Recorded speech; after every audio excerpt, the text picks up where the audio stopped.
अब हम डिस्कस करने जा रहे हैं स्कूल इफेक्टिवनेस को। टीचिंग लर्निंग प्रोसेस में एक स्कूल का बहुत बड़ा रोल रहता है।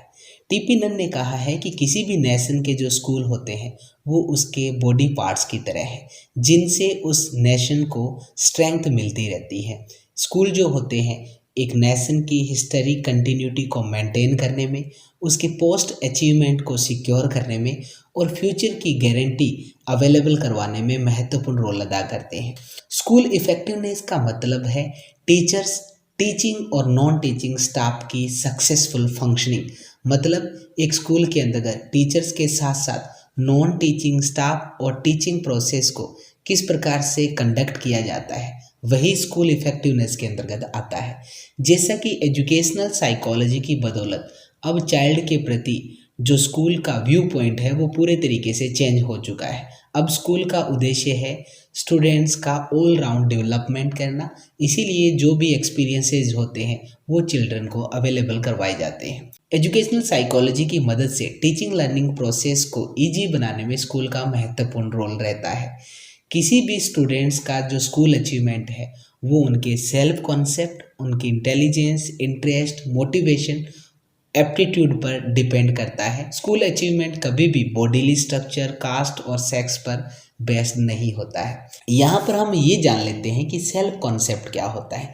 जब भी कोई पर्सन अपने खुद के बिहेवियर, एबिलिटीज़, उसकी कैपेसिटीज़ और उसकी जो यूनिक कैरेक्टरिस्टिक्स है उनके बारे में जो राय बनाता है उसे ही सेल्फ कॉन्सेप्ट कहा जाता है। मतलब हम अपने बारे में क्या सोचते हैं, अपनी क्षमताओं के बारे में, अपने व्यवहार के बारे में, हमारे नज़रिए में हमारा क्या रोल है, वो सेल्फ कॉन्सेप्ट कहलाता है। सेल्फ कॉन्सेप्ट हमेशा ऑर्गेनाइज्ड होता है, सिस्टमेटिक होता है, ये एक स्पेसिफिक गोल होता है, इसके बहुत सारे एस्पेक्ट्स होते हैं और ये एक कंटिन्यूस प्रोसेस है। कहने का मतलब ये कभी स्टेबल नहीं रहती है। अब हम देखते हैं वो कौन से फैक्टर्स हैं जो स्कूल को इफ़ेक्टिव बनाते हैं। सबसे पहले फैक्टर्स रिलेटेड टू स्टूडेंट्स।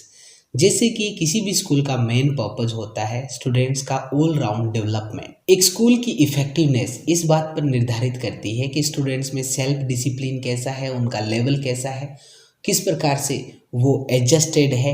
ये सारे स्कूल की इफेक्टिवनेस को डिटरमिन करते हैं। स्कूल क्लासरूम के अंतर्गत जो कम्युनिकेशन है वो इफेक्टिव तभी माना जाता है जब वो इन चीज़ों पर बेस्ड हो, प्रॉपर फीडबैक पर, कंप्लीटनेस पर और इन्वायरमेंटल कंफर्ट पर। कभी भी स्कूल क्लासरूम कम्युनिकेशन में एम्बिग्युइटी नहीं होनी चाहिए, मतलब क्लियर कट कम्युनिकेशन होना चाहिए। अगला है factors related to teachers. Teachers भी स्टूडेंट्स के लिए एक रोल मॉडल के रूप में पेश होते हैं। अगर टीचर के पास अच्छी पर्सनैलिटी है, सेल्फ रिस्पेक्ट है, तो ऐसे में वो स्कूल इफेक्टिवनेस के अंतर्गत इम्पोर्टेंट रोल प्ले कर सकते हैं। टीचर का रोल एक गाइड और फ्रेंड की तरह होना चाहिए, उसे क्रिएटिव और इनोवेटिव होना चाहिए। इसके अलावा टीचर्स की कौन कौन सी स्किल्स है, कौन कौन सी उसकी एबिलिटीज़ है जो हम पीछे डिस्कस कर चुके हैं, ये सारे स्कूल को इफेक्टिव बनाते हैं। इम्पोर्टेंट है यहाँ पर फैक्टर्स रिलेटेड टू प्रिंसिपल। किसी भी इंस्टीट्यूशन के हेड की ये ड्यूटी होती है कि वो उस इंस्टीट्यूट के अंतर्गत डेमोक्रेटिक एटमॉस्फेयर क्रिएट करे। उसे अपने स्टाफ, स्टूडेंट्स के बीच कोऑपरेटिव होना चाहिए, इसीलिए उसे उनसे दूरी नहीं रखनी चाहिए। इफेक्टिव स्कूल हमेशा इस बात का अनुसरण करता है कि एक प्रिंसिपल जो होता है वो लीडर्स का लीडर है, न कि फॉलोवर्स का। इसीलिए एक स्कूल जो कि एक कॉम्प्लेक्स ऑर्गेनाइजेशन होता है उसमें एक प्रिंसिपल को एकमात्र लीडर नहीं माना जा सकता। जो लीडरशिप है ये सभी स्टाफ मेंबर के शेयर्ड वैल्यूज़ पर डिपेंड करती है। कहने का मतलब प्रिंसिपल के साथ साथ सभी स्टाफ मेंबर्स को इंस्ट्रक्शनल लीडरशिप के अंतर्गत एक्टिव रोल प्ले करना होता है। स्कूल के हेड को जो भी डिजायर्ड गोल अचीव करने के लिए एफर्ट्स किए जा सकते हैं वो सब करने चाहिए। टीचर्स का जो कंट्रीब्यूशन है उसको वैल्यू देना चाहिए। इसके साथ ही उसके अंतर्गत एबिलिटी होनी चाहिए कि उसके प्रति जो भी कंस्ट्रक्टिव क्रिटिसिज्म है उसे वो एक्सेप्ट कर सके। अगला है factors related to school resources. School के अंतर्गत अवेलेबल जो रिसोर्सेज होते हैं वो भी स्कूल की इफेक्टिवनेस को निर्धारित करते हैं। टीचर्स और स्टाफ मेंबर के अलावा बिल्डिंग, प्लेग्राउंड, लाइब्रेरी, ये सारे जो हैं वो एजुकेशनल ऑब्जेक्टिव्स को अचीव करने में हेल्प करते हैं। एजुकेशनल साइकोलॉजी हेल्प करती है स्कूल की एडजस्टमेंट को एस्टेब्लिश करने में, स्पेशल नीड वाले जो चिल्ड्रन हैं उनकी प्रॉब्लम को जानने में, इसके साथ प्रॉपर करिकुलम सिलेक्ट करने में और स्टूडेंट्स के लिए बुक्स सिलेक्ट करने में। स्कूल या इंस्टीट्यूशन के अंतर्गत सबसे बड़ी समस्या डिसिप्लिनरी प्रॉब्लम्स की आ सकती है और ऐसे प्रॉब्लम्स को एक इफेक्टिव स्कूल बेहतर तरीके से फिक्स कर सकता है। ये किस प्रकार की प्रॉब्लम्स है? स्कूल के अंतर्गत फोर्स्ड डिसिप्लिन नहीं होना चाहिए, मतलब ये ना हो कि डंडे की मदद से टीचर जो है वो डिसिप्लिन क्रिएट करे। स्कूल के अंतर्गत सेल्फ डिसिप्लिन होना चाहिए। इसके अलावा अनसूटेबल करिकुलम जो चाइल्ड्स के गोल्स और पर्पस से किसी प्रकार से रिलेट नहीं होता, ये भी एक बड़ी समस्या क्रिएट करता है। इसके साथ साथ इररिलेवेंट टीचिंग मेथड जो होते हैं वो भी डिसिप्लिनरी प्रॉब्लम्स को क्रिएट करते हैं। अब हम देख लेते हैं कि वो कौन से ऐसे फैक्ट्स हैं जो स्कूल को इफेक्टिव बनाते हैं।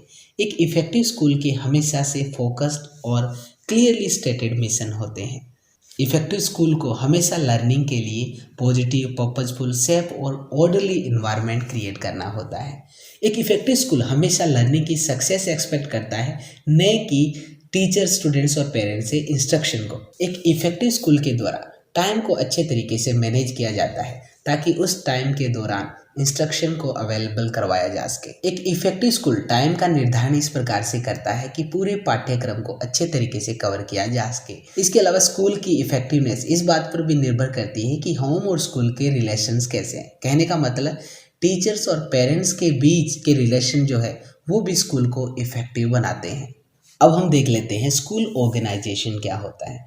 स्कूल ऑर्गेनाइजेशन डिफरेंट पीपल के ग्रुप को कहा जाता है। ये टीचिंग लर्निंग एक्टिविटीज़ के जो जनरल ऑब्जेक्टिव्स जो है उनको अचीव करने का मीडियम है। ये साइज में बिगर भी हो सकता है और स्मॉल भी हो सकता है। इसकी नेचर हमेशा फ्लेक्सिबल होनी चाहिए, जिसका मतलब ये है कि सिचुएशंस और नीड्स के आधार पर इसमें बदलाव किया जा सके। इसके अलावा एक इंस्टीट्यूशन के लिए टाइम टेबल की क्या इंपॉर्टेंस रहती है?